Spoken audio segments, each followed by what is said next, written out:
Os anos 2000 foi marcado com a era 3D nos games, e o Play 1 era o destaque da época. Eram vários jogos de terceira pessoa que tinham chegado com tudo, irmão, principalmente os de aventura. A gente tinha Harry Potter, Jack Chan Stunt Master, Medieval e até o nosso queridíssimo Crash. Cara, eu já passei muita raiva com esse jogo. Porém, teve um game de aventura, que foi a sobra. Foi o resto de outro game famoso já lançado na época, que serviu de base pra fazer esse jogo aqui que eu vou mostrar agora. Fala pessoal, eu sou o Guilherme Creative, e hoje a gente vai voltar lá pros anos 2000 no tempo do Play 1, pra falar de um jogo que tem caracterização de personagem, uma jogabilidade e movimentação incrível, possibilidades nunca antes vistas em um game de terceira pessoa, driblando com maestria as limitações da época. Eu tô falando do primeiro Homem-Aranha da era 3D, irmão. Sim, o primeiro, lá do PlayStation 1. E se assim como eu, você fez parte do início da era 3D nos anos 2000, hoje a gente vai rever todas as funcionalidades desse game que continua sendo muito divertido pros padrões atuais. Fica comigo, irmão, que hoje vai ser top.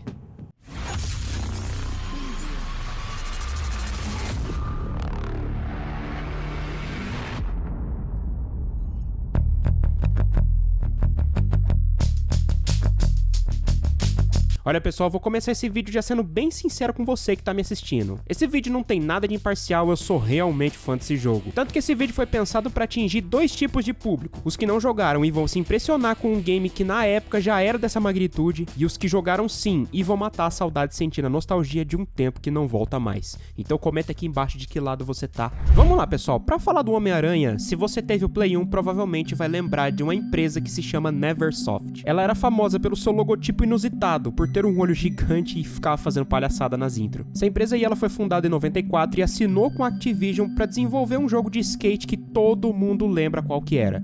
O jogo Tony Hawk foi uma peça fundamental para o desenvolvimento do Homem-Aranha, porque por ser um jogo simples, arcade e fácil de jogar com muitos desafios, o motor gráfico e as texturas eram simples, focando totalmente na gameplay do game. A engine do jogo, que já existia no jogo Apocalipse, foi também o coração disso tudo, e é assim que as empresas vão reciclando o motor gráfico. O Tony Hawk foi lançado e foi um sucesso, onde além de restar em banco de dados com muitas texturas, animação e áreas livres que não foram utilizados no game por conta das limitações de armazenamento, todo esse material foi reciclado e foi usado para desenvolver o Homem-Aranha. Olha a informação que eu trouxe aqui, mano, eu já sabia disso de uma maneira bem vagabunda, eu fui caçando essa informação e agora a gente sabe bem como surgiu. Spider-Man, ou Homem-Aranha, desenvolvido pela Neversoft e publicado pela Activision para Play 1, Nintendo 64, Dreamcast e PC em 2000. E olha só, o enredo do jogo, ele é muito abrangente, onde começa num centro de exposição de ciências, com o Octavius apresentando seus projetos. Você, Peter Parker, juntamente com Ed Brock, que tá tentando recuperar o seu emprego no Clarim, quando de repente aparece um Homem-Aranha falso, que quebra a câmera do Brock, rouba o projeto do Octavius e vaza. Ed Brock, ficando puto, se transforma no Venom, e esse é o enredo principal do jogo. E foi como eu falei, a história do game ela é muito abrangente, porém ela se divide em núcleos, tem vários problemas pra resolver de acordo com as fases.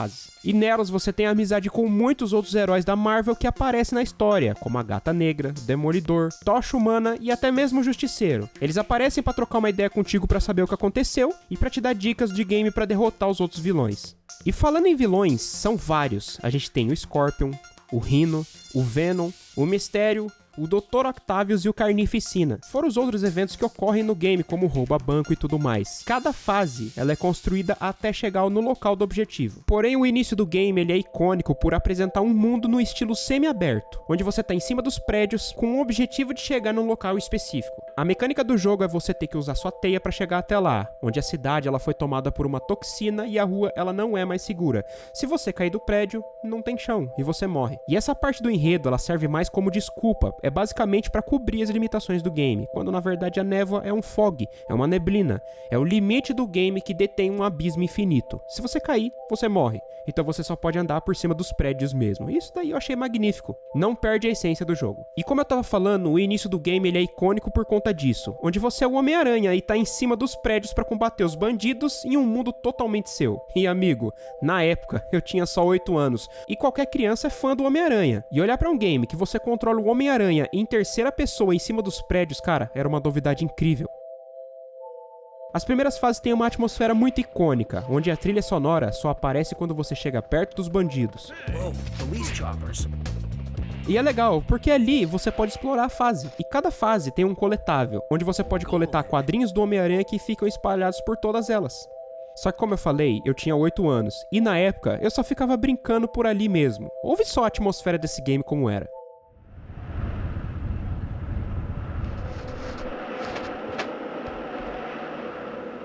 A fase onde você tem que ser stealth e entrar no banco na brisa sem fazer alarde, derrotar os vagabundos pra salvar os reféns, é ali que você aprende toda a mecânica do jogo.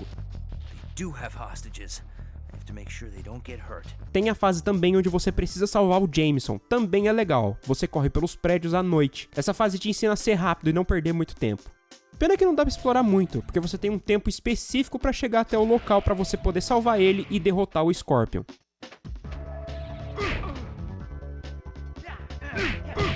Tem também a fase onde você tá fugindo da polícia, quando o Jameson acha que você tá junto com o Scorpion e a polícia vai atrás de você.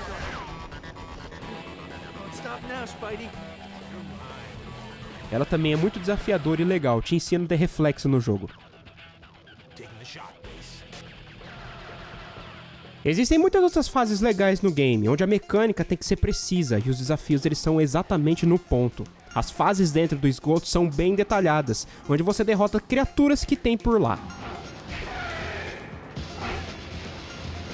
O jogo não é nada fácil, mas também não é um bicho de 7 cabeças. Toda a mecânica que envolve o game é muito bem casada com a jogabilidade, onde além de você usar a sua teia para se locomover, você também pode andar pelas paredes.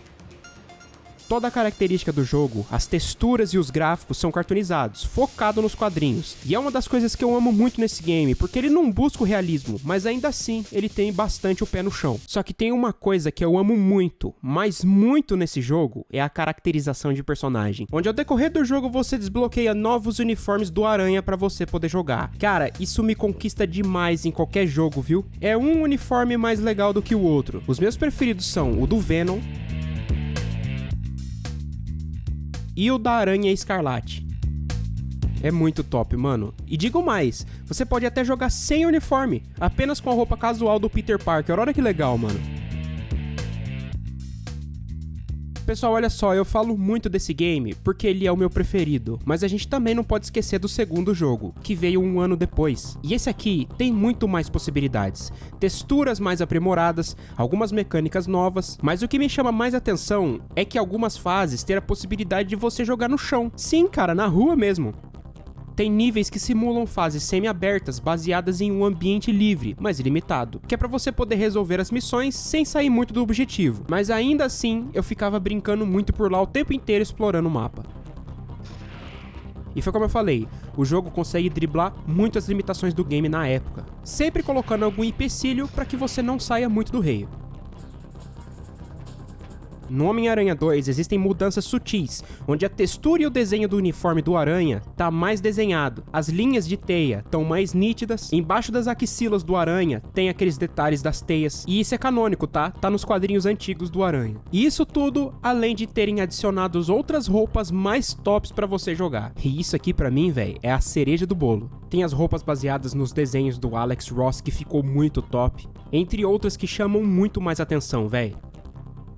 E pessoal, olha só, apesar do 2 ser muito melhor do que o 1, eu ainda prefiro o primeiro. Sei lá, tem uma coisa nesse game que eu amo muito. Talvez seja nostalgia, eu não sei dizer direito. Então comenta aqui embaixo qual deles é o seu preferido, o 1 ou o 2. E pessoal, vídeo simples, tranquilo, que é pra ficar suave. Já fazia um tempo que eu queria falar só desse game, resolvi fazer um vídeo exclusivo. Então se você gosta desse formato, por favor, se inscreva no canal. Tem vídeo toda semana, compartilha com seu amigo que ama esse jogo, ele vai matar a saudade assim como você. Pode comentar aqui embaixo qual game top do PlayStation 1 é interessante eu reviver em um vídeo exclusivo falando dele. Talvez o próximo eu fale de Siphon Filter, não tô prometendo nada, beleza? Tem meu Instagram também, @guilherme.creativo, eu queria muito chegar a 10 mil seguidores, mas tá difícil. Se você gosta mesmo do meu trabalho, por favor, mano, corre lá e me segue, eu tô sempre postando lá e conversando com vocês. E não se esqueçam, vídeos toda semana. Um abraço, pessoal, fiquem com Deus e tamo junto.